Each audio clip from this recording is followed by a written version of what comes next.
ჩინეთიდან დაწყებულმა ვირუსულმა პანდემიამ თითქმის მთელი მსოფლიო მოიცვა. ეპიდემიის შესახებ ინფორმაციის დაყოვნებამ და საერთაშორისო მოგზაურების დიდმა რიცხვმა ვირუსის გავრცელების ტემპი ისე აჩქარა, რომ ყველაზე მძლავრი ეკონომიკის და კარგად განვითარებული ჯანდაცვის სისტემის მქონე ქვეყნებიც უდიდესი პრობლემის წინაშე აღმოჩნდნენ.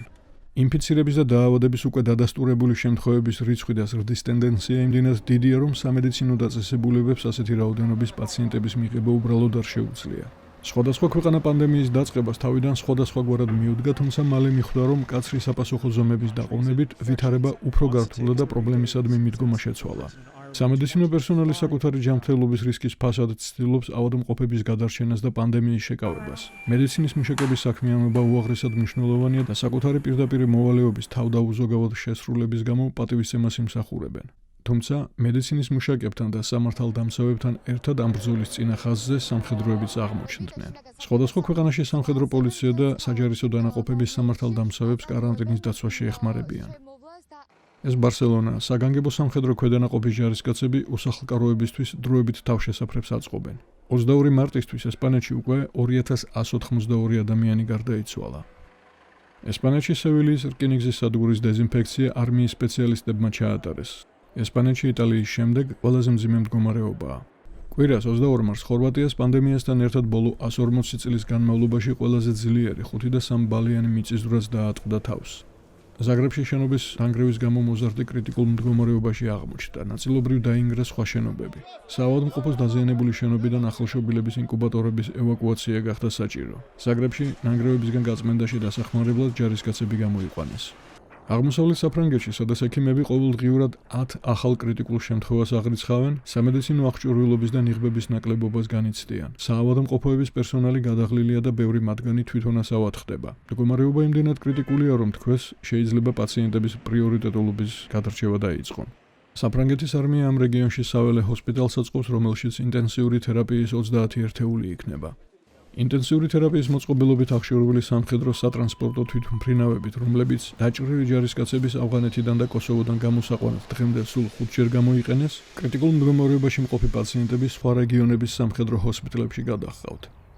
კოლუმბიის ცენტრალური სამხედრო ჰოსპიტალი, რომელიც 10 წლეულების განმავლობაში ნაღმებზე აფეთქებულ და ქვეყნის კონფლიქტებში დაშავებულ ადამიანებს ეხმარებოდა, ახალ მტერთან კორონავირუსთან საბრძოლველად ემზადება. პარკინგზე დადგმულ კარვებში გართულებების არ მქონე კორონავირუსის პაციენტებს მოათავსებენ. ქვეყნის ჯანდაცვის სამინისტროს პროგნოზით ვირუსით 4 მილიონი ადამიანი ქვეყნის მოსახლეობის დაახლოებით 8% დაავადდება. ეს ბელგრადია, სერბეთის არმიამ ქალაქის უდიდესი საგამოფენო სივრცის სახელდახელო ჰოსპიტალად გადაკეთება დაიწყო, რომელიც კორონავირუსის მქონე პაციენტების კარანტინის დაახლოებით 300 საწოლიანი ადგილი იქნება. სერბის სამხედროები ადგილზე ჩასულ ჩინელ სამედიცინო ექსპერტებთან კოორდინაციით მუშაობენ.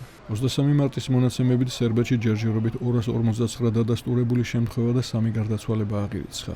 ბრიტანელი სამხედროების სამოქალაქო საავადმყოფოებს პერსონალური დამცავი აღჭურვილობით მომარაგებაში ეხმარებიან. როგორც თვითონ ჯარისკაცები ამბობენ, იმ დროს, როდესაც ქვეყანა უდიდესი გამოწვევის წინაშე დგას, არმია ფრონტის წინა ხაზის მებრძოლებს ამარაგებს. შეერთებულ შტატებში, ორეგონის შტატის ეროვნულმა გვარდიამ შტატის დედაქალაქ სეილემში მედიკამენტებით, სამედიცინო საშუალებებით და აღჭურვილობით მომარაგებული 250 ადგილიანი საველე ჰოსპიტალი მოაწყო. ორეგონში ჯერჯერობით გარდაცვალების 5 და დადასტურებული ავადმყოფობის 191 შემთხვევა აღირიცხა. შეერთებული შტატების პრეზიდენტის ბრძანებით სამხედრო გემი-ჰოსპიტალი მერსი, სან-დიეგოს დოკს ტოვებს და ხუზას ლოს-ანჯელესის ნავმისადგომზე ჩაუშვებს. პენტაგონის განცხადებით მერსი, რომელზეც თითქმის 900 კაციანი ეკიპაჟია, ბორტზე ვირუსის არ მქონე პაციენტებს მიიღებს და ამით ადგილობრივ საავადმყოფოებს განტვირთავს. მეორე გემი-ჰოსპიტალი კომფორტი ნიუ-იორკის ნავსადგურში დადგება. ფლორიდის შტატის ეროვნული გვარდიის წევრებმა მანქანიდან გადმოუსვლელი ტესტების ნიმუშების, სათანადო დაღების და დამცავი ნიღბების სწორად გამოყენების შესასწავლად საგანგებო წვრთნა გაიარეს.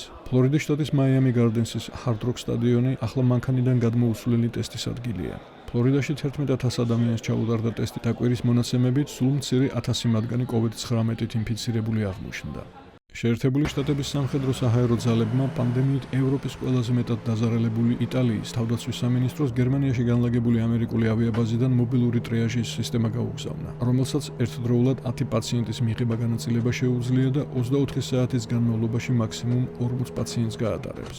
ეს სისტემა 7 დღის სამყოფი მარაგითაა უზრუნველყოფილი, ორ კარავში განთავსდება და 1 საათში ამოქმედების საშუალებას იძლევა. ეს კონკრეტული კონფიგურაცია ამერიკის სამხედრო საჰაერო ძალებმა 15 დღის სამყოფი დამატებითი მარაგის თანხლებით გაგზავნა. მსოფლიოში პანდემიასთან ნამდვილი ომი მიმდინარეობს და ამ ომს დიდი მსხვერპლი ახლავს. ჯარისკაცები ექიმებთან ერთად ამ ომის წინა ხაზზეც იბრძვიან და კიდევ უფრო მძიმე საქმესაც კი სრულობენ. როგორც ის იტალიელი ჯარისკაცები, რომლებმაც ქალაქ ბერგამოში გარდაცვლილი 30 ადამიანის ცხედარი კრემაციისთვის ჩრდილოეთ იტალიის პატარა სოფლის სასაფლაოზე იმიტომ გადაასვენეს, რომ ქალაქში მსხვერპლის დიდი რაოდენობა იყო და კრემატორიუმი გადაიტვირთა. გლობალურმა პანდემიამ ბევრი რამ შეცვალა და ადამიანებს ბევრი რამ ასწავლა. კაცობრიობა თავისი ნამდვილი მტრის პირისპირ აღმოჩნდა. ამ ომმა გამოავლინა მსოფლიო საზოგადოების ძლიერი და სუსტი მხარეები. ომს თავისი გმირებიც ჰყავს. პირველ რიგში მედიკოსები და საზოგადოებრივი სამსახურების მუშაკები და ასევე ჯარისკაცები, რომლებიც როგორც ყოველთვის ფრონტის წინა ხაზზე აღმოჩნდნენ. გიომელიქიშვილი, ამერიკის ხმა, ვაშინგტონი.